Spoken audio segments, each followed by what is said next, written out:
नमस्कार. शासनाने प्राध्यापक भरतीबाबत नुकतेच निकष जाहीर केले आहे. या निकषामध्ये एका बाबीचा निश्चित विचार करावा लागेल. यामध्ये एखाद्या प्राध्यापक उमेदवाराने जर भरतीसाठी अर्ज केला तर त्याचे गुणांकन हे ते कोणत्या विद्यापीठातून डिग्री घेतली आहे त्याच्यावरून ठरणार आहे.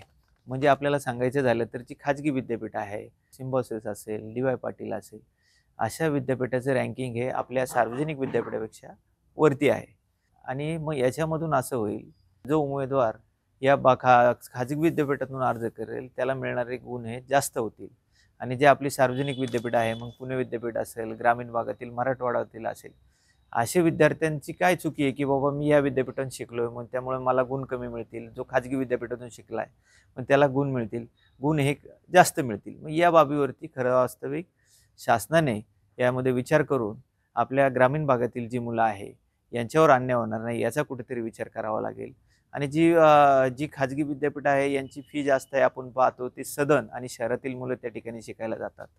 पुणे विद्यापीठ असेल, असे ग्रामीण भागातील विद्यापीठं असतील, याच्यावरती कुठेतरी अन्याय होईल का असं मला वाटतं. पण शासनाने याचा निश्चित विचार करावा. दुसरा मुद्दा मला या ठिकाणी आवर्जून एक सांगावा लागेल की जे शासनाने निकष जाहीर केले त्यामुळे 75-25चा एक मुद्दा आहे.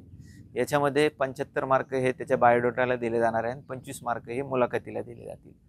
एक 25 मार्क जी मुलाखतीला देत असताना मला असं या ठिकाणी आवर्जून सांगावं लागतं की मुलाखत ही साधारणतः 5-10 मिनिटाची होते आणि त्या 5-10 मिनिटामध्ये त्याला 25 मार्क दिले जातील किंवा त्याच्या गुणांकानुसार दिले जातील.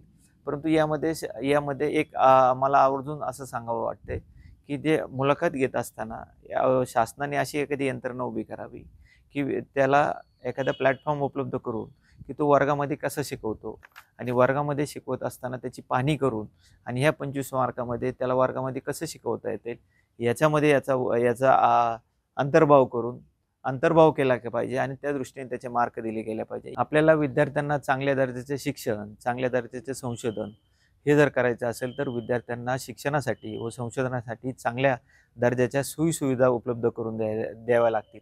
आपण जर चांगल्या दर्जाच्या शिक्षणासाठी सोयीसुविधा उपलब्ध करून दिल्या तर आपला विकसित भारताचं स्वप्न हे निश्चित साकार होईल आणि आपली प्रतिभावंत संपन्न पिढी घडेल.